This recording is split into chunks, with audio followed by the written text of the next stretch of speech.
अद्वैत वेदांत दर्शन की शिक्षा और परिभाषा।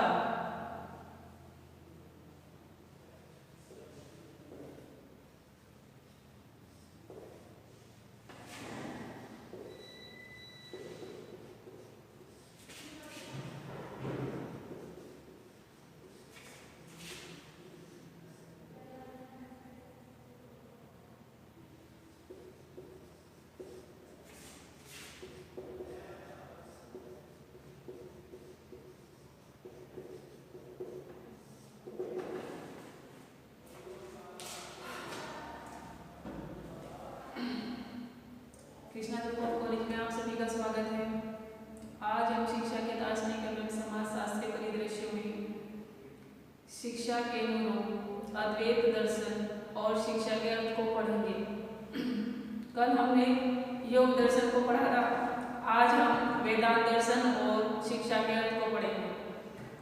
वेद, ब्राह्मण, आर्ण्यक और उपनिषद के गूढ़ एवं विस्तृत दार्शनिक चिंतन का अंतिम सार ही वेदांत दर्शन होता है। बादरायण व्यास 4वीं शताब्दी के पहले व्यक्ति हैं जिन्होंने इन समस्त ग्रंथों के सार तत्वों के सूत्र को एक दर्शन के रूप में प्रस्तुत किया है। उनके द्वारा विरचित ग्रंथ का नाम ब्रह्मसूत्र है। यही ग्रंथ वेदांत दर्शन का आदि ग्रंथ माना जाता है। बादरायण के कई सौ वर्ष बाद अनेक विद्वानों ने उनके ब्रह्मसूत्र पर भाष्य ग्रंथ लिखे हैं और अपनी अपनी दृष्टि से ब्रह्मसूत्र में प्रतिपादित वेदांत की व्याख्या प्रस्तुत की है। इन व्याख्याओं से वेदांतों की अनेक शाखाएं, उपशाखाओं का विकास भी हुआ है। इनमें शंकर ने 19वीं शताब्दी का अद्वैत, रामानुजाचार्य 12वीं शताब्दी का विशिष्टाद्वैत, माधवाचार्य 13वीं शताब्दी का द्वैत, निम्बार्क 13वीं शताब्दी का द्वैत और श्रीकंठ 13वीं शताब्दी का द्वैत शुद्धाद्वैत मुख्य रूप से माने गए हैं। श्रीपति और 4वीं शताब्दी में वीरशैव, विशिष्ट देव और वल्लभाचार्य 16वीं शताब्दी का शुद्ध द्वैत मुख्य रूप से है। इनमें शंकर का अद्वैत वेदांत तो पूर्ण रूपेण वेद एवं उपनिषद के मूलक रूप में है, परंतु शेष सभी दर्शनों में तत्व की मीमांसा तो वेद एवं उपनिषदों पर आधारित है, लेकिन उनकी उपासना की पद्धतियां वैष्णव, शैव तथा शाक्त आगमों पर आधारित मानी गई है। वैष्णव, शैव और शाक्त आगमों पर आधारित होने के कारण उन्हें क्रमशः वैष्णव, शैव और शाक्त दर्शनों के रूप में जाना जाता है। आज हम सब वेदांत दर्शन के अनुरूप बात करते हैं, तो हमारा तात्पर्य मुख्य रूप से शंकर के अद्वैत वेदांता से ही होता है। वैसे भी वेदांता की समस्त शाखाएं एवं उपशाखाओं में सर्वाधिक महत्व शंकर के अद्वैतवाद वेदांत का ही माना गया है। शंकर का अद्वैत वेदांत भारतीय चिंतन की विचारधारा का चरमोत्कर्ष माना जाता है।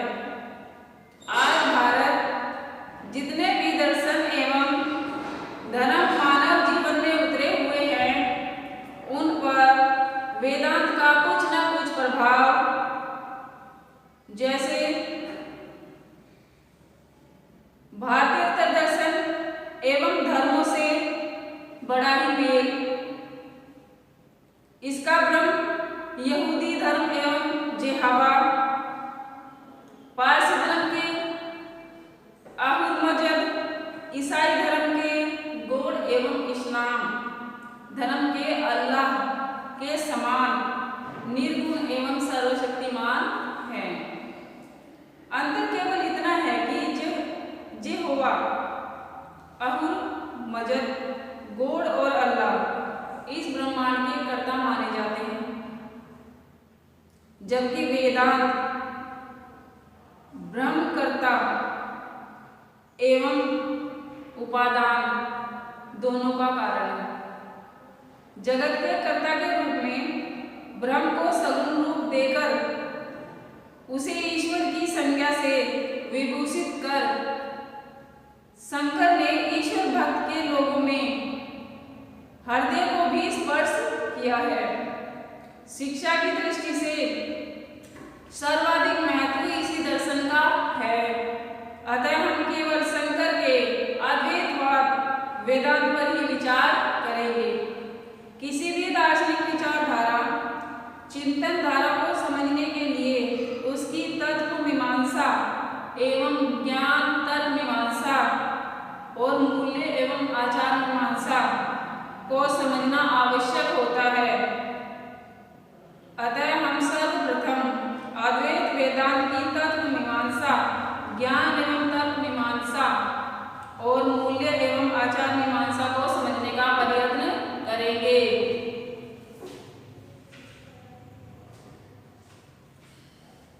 अद्वैत दर्शन के तत्व मीमांसा। शंकर ने इस ब्रह्मांड के मूल में केवल ब्रह्म सत्ता को स्वीकार किया। उनका ब्रह्मा अनादि, अनंत और निराकार है। यही ब्रह्म इस ब्रह्मांड का कर्ता है और उपादान कारण है। यही शंकर का अद्वैत है। शंकर के अनुसार सर्वप्रथम ब्रह्म अपनी इच्छा से अपने अंदर माया शक्ति का निर्माण करता है और फिर इस माया शक्ति के द्वारा इस नाना वस्तु जगत का निर्माण भी करता है। जगत के कर्ता के रूप में यह ब्रह्म साकार ब्रह्म अथवा ईश्वर के नाम से विभूषित होता है। आत्मा को शंकर ब्रह्म का अंश मानते हैं। चूंकि ब्रह्म अपने में पूर्ण, सर्वव्यापक, सर्वशक्तिमान एवं सर्वज्ञाता होता है, इसलिए शंकर की सम्मति में आत्मा भी अपने में पूर्ण, सर्वव्यापक, सर्वशक्तिमान और सर्वज्ञाता होती है। जीव के विषय में शंकर का मत है कि सम्मति में आत्मा भी अपने में पूर्ण के सर्वव्यापक, सर्वशक्तिमान और सर्वज्ञाता है। कर्मफल को भोगता आत्मा ही जीव है। यही जीव सूक्ष्म शरीर के साथ जन्म से दूसरे जन्म में जाता है। जगत को संसार नाशवान और असत्य मानते हैं। उनकी दृष्टि से इस जगत एवं उसमें मानव जीवन की केवल व्यवहारिक सत्ता ही है। पदार्थ की अपनी स्वतंत्र सत्ता नहीं है। पदार्थ तो विचार शक्ति के तेजी से चक्कर काटने से उत्पन्न होता है। जिस प्रकार पानी में भंवर का अपना कोई अस्तित्व नहीं होता है, उसी प्रकार पदार्थों का अपना कोई अस्तित्व नहीं होता। शंकर का यह मत भारतीय प्रत्ययवाद और प्लेटो के विचारवाद से बड़ा मेल खाता है। मनुष्य को शंकर ने अनंत शक्ति एवं ज्ञान का स्रोत माना है। अद्वैत दर्शन, अद्वैत वेदांत दर्शन की ज्ञान एवं तर्क मीमांसा।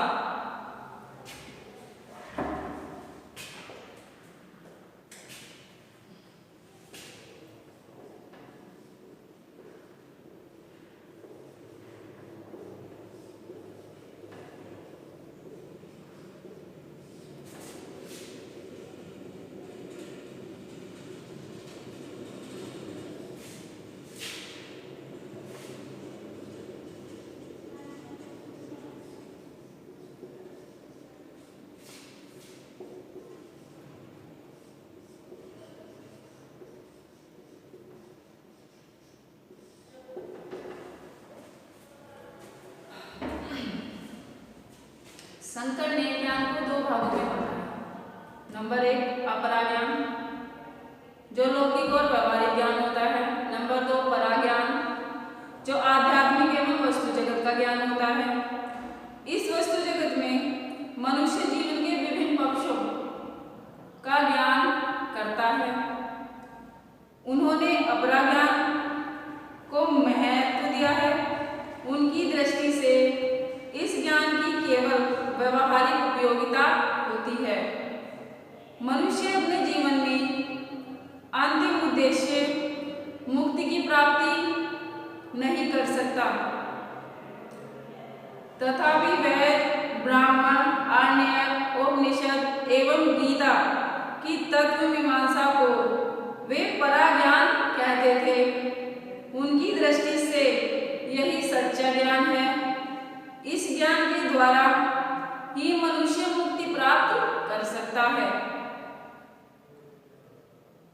इन दोनों प्रकार के ज्ञान को प्राप्त करने के लिए शंकराचार्य ने श्रवण, मनन और निध्यासन की विधि का समर्थन किया, परंतु परा ज्ञान के लिए वे श्रवण, मनन तथा निध्यासन के साथ साधन चतुष्टय को आवश्यक मानते थे।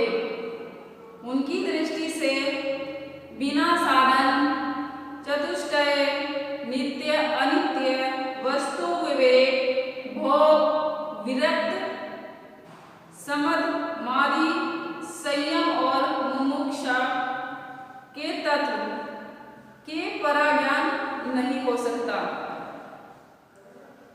अद्वैत वेदांत दर्शन की मूल्य एवं आचार मीमांसा।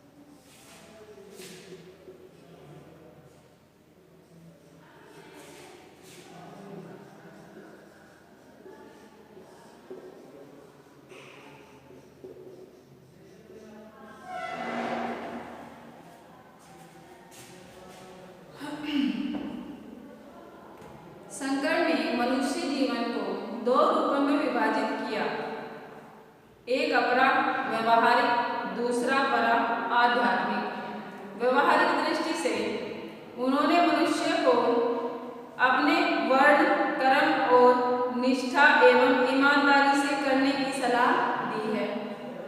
इनका विश्वास है कि जो मनुष्य अपने कर्म को निष्ठापूर्वक ईमानदारी से करते हैं, वह व्यवहारिक दृष्टि से उतने ही सफल होते हैं।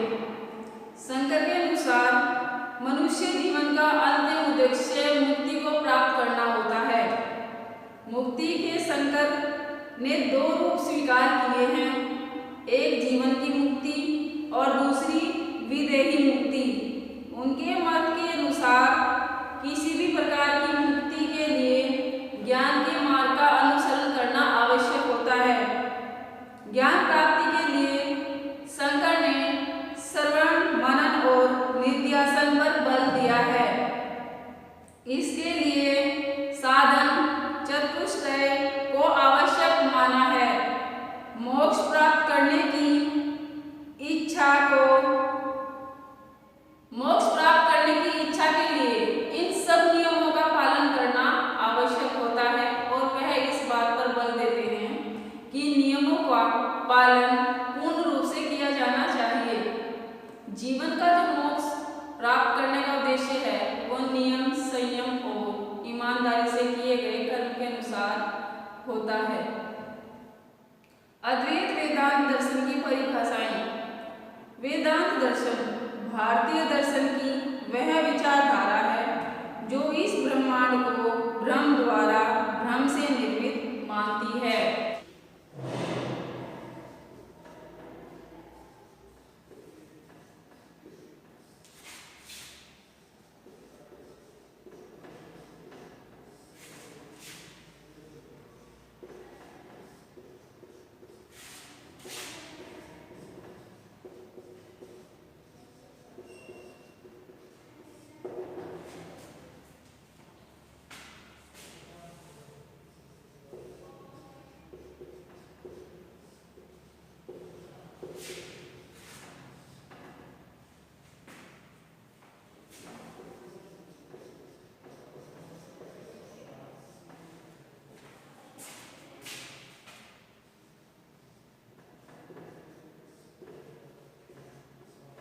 वेदांत दर्शन भारतीय दर्शन की वह विचारधारा है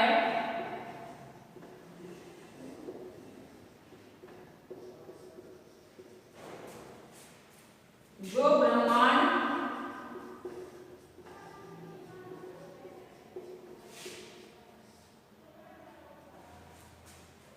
को ब्रह्म द्वारा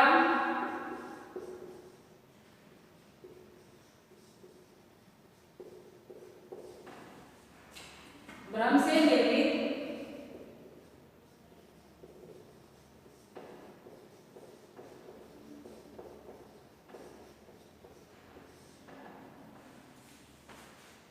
मानती है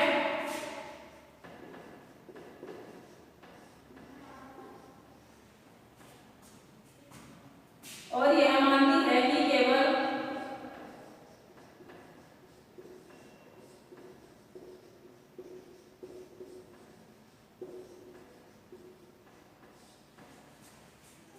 ब्रह्म ही सत्य है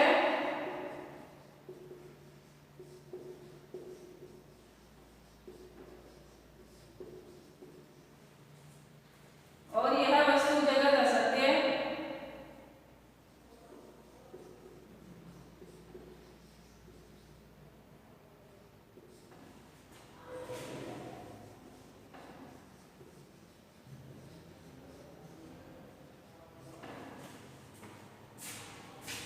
असत्य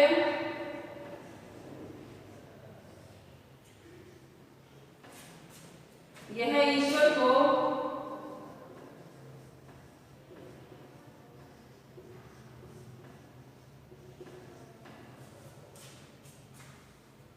ब्रह्म का साकार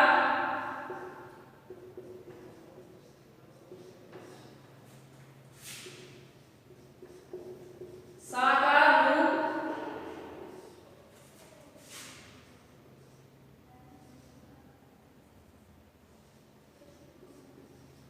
और आत्मा को ब्रह्म का अंश मानती है।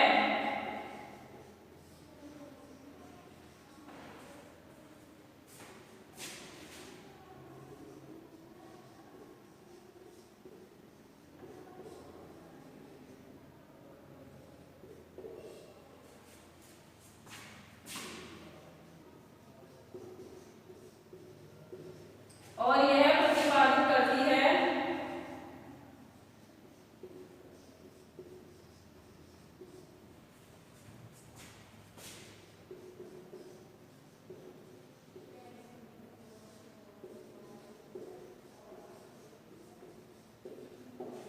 कि मनुष्य जीवन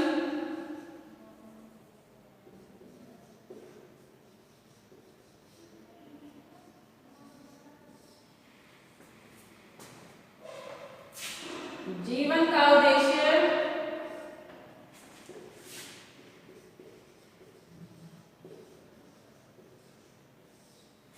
मुक्ति है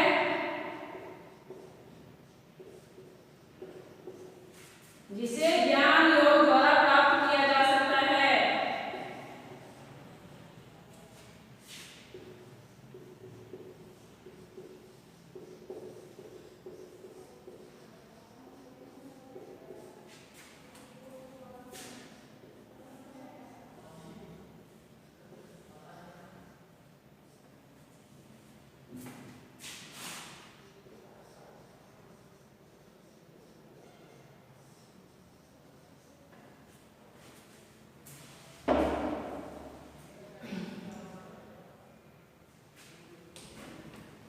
अद्वैत दर्शन के मूल सिद्धांत वेदांत दर्शन की तत्व मीमांसा, ज्ञान एवं तर्क मीमांसा और मूल्य एवं आचार मीमांसा को यदि हम सिद्धांतों के रूप में क्रमबद्ध कर सकें तो निम्नलिखित रूप से कर सकते हैं। यह एक ब्रह्मांड ब्रह्म द्वारा ब्रह्म से निर्मित है। शंकराचार्य के अनुसार ब्रह्म जो है एक मूल तत्व है और ब्रह्म से ब्रह्म द्वारा ब्रह्म के ही साथ ब्रह्म द्वारा ब्रह्मांड का निर्माण होता है और उसी के द्वारा इसमें नित्य दृश्य एवं अदृश्य परिवर्तन होते रहते हैं। जिस प्रकार मकड़ी अपने अंदर के द्रव पदार्थ से अपने श्रम से अपने लिए एक जाल का निर्माण करती है, ठीक उसी प्रकार ब्रह्म इस जगत में अपनी इच्छा शक्ति से इस जगत में वस्तु जगत का निर्माण करता है। ब्रह्म वह शक्ति है जिसके द्वारा हम ब्रह्मांड का निर्माण करते हैं। उसे शंकर ने माया कहा है। शंकर के अनुसार ब्रह्म अनादि है, अनंत है, निर्गुण है और निर्वय है, परंतु जब उसमें माया के द्वारा संसार के निर्माण का गुण आरोपित किया जाता है तो वह भी सगुण हो जाता है। उपासना की दृष्टि से उसे सगुण ब्रह्म ईश्वर के रूप में प्रतिष्ठित किया जाता है, परंतु वह निर्गुण ही है। ब्रह्म सत्य है, जगत मिथ्या है। शंकर का तर्क है कि इस जगत का निर्माण ब्रह्म से होता है और नाश भी। इसमें तो प्रति क्षण परिवर्तन होता रहता है, इसलिए यह अनित्य है, असत्य है। उनके अनुसार केवल ब्रह्म ही नित्य है और सत्य है। शंकर ने इस जगत की व्यवहारिक सत्ता अवश्य स्वीकार की है। इसकी व्यवहारिक सत्ता स्वीकार किए बिना तो मनुष्य के अस्तित्व और उसके द्वारा ज्ञान, कर्म, भक्ति, योग और मोक्ष की प्राप्ति का प्रश्न ही नहीं उठ पाता। आत्मा ब्रह्म का अंश है। शंकराचार्य के अनुसार उन्होंने आत्मा को ब्रह्मा का ही अंश माना है। शंकर की दृष्टि से आत्मा ब्रह्म का अंश है। मूल रूप से इनमें भेद नहीं है। ब्रह्म की माया शक्ति के कारण आत्मा से अलग प्रतीत होती है। माया का पर्दा हटते ही आत्मा और ब्रह्म में कोई भेद दिखाई नहीं देता है। मनुष्य अनंत ज्ञान एवं शक्ति का स्रोत है। शंकर का स्पष्टीकरण है कि मनुष्य आत्माधारी है और आत्मा ब्रह्म का अंश है, सर्वव्यापक है, सर्वज्ञाता है, सर्वशक्तिमान है। इसलिए मनुष्य ने अपने अनंत ज्ञान एवं शक्ति का स्रोत माना है, परंतु माया के कारण मनुष्य अपने इस अनंत ज्ञान एवं शक्ति को पहचान नहीं पाता। जो मनुष्य अपनी आत्मा को पहचान लेता है वह सब कुछ जान जाता है और सब कुछ करने में समर्थ होता है। मनुष्य का विकास उसके संचित प्रारब्ध एवं संचयमान कर्मों पर निर्भर करता है। भौतिकवादी मनुष्य के विकास का आधार उसकी कर्मेंद्रियों, ज्ञानेंद्रियों और मस्तिष्क को मानते हैं। वेदांत मनुष्य की इंद्रियों और कर्मेंद्रियों में भिन्नता के कारण को खोज में संचित एवं प्रारब्ध कर्मों की तरह तक पहुंच गया है। वेदांत के अनुसार मनुष्य का विकास संचययान है। कर्म इस जीवन के किए जाने वाले कर्म के साथ साथ उसके संचित कर्म, पूर्व जन्म के संचित कर्म तथा प्रभात कर्म, उसके पूरे जीवन के होने वाले कर्म जिनका फल इस जीवन में उसे भोगना है पर निर्भर करता है। तभी तो इस जीवन में दो समान मनुष्यों के एक ही परिस्थितियों में समान कर्म करने पर असमान फल की प्राप्ति होती है। मनुष्य के जीवन का अंतिम उद्देश्य मुक्ति है। शंकराचार्य के अनुसार मुक्ति कई रूपों में वर्णन की गई है। जब की असत्यता से परिचित हो, इससे विरक्त हो जाता है और सांसारिक सुख दुख का अनुभव नहीं करता, तो उसे जीवन से मुक्त कहते हैं। जीवन मुक्त व्यक्ति सब प्राणियों में अपना स्वरूप देखता है, इसलिए वह भेद नहीं बरतता। सत्कर्म उसके व्यक्तित्व को सहज बना देते हैं। शंकर के अनुसार इस जीवन में मुक्ति से आगे की स्थिति को आत्मा ब्रह्म में अभेद की स्थिति मानते हैं। इस स्थिति पर पहुंचने पर ही मनुष्य वास्तविक मुक्ति को प्राप्त करता है। इसे शंकर ने वैदेही मुक्ति कहा है। शंकर के अनुसार मुक्ति में मनुष्य को आनंद की अनुभूति होती है।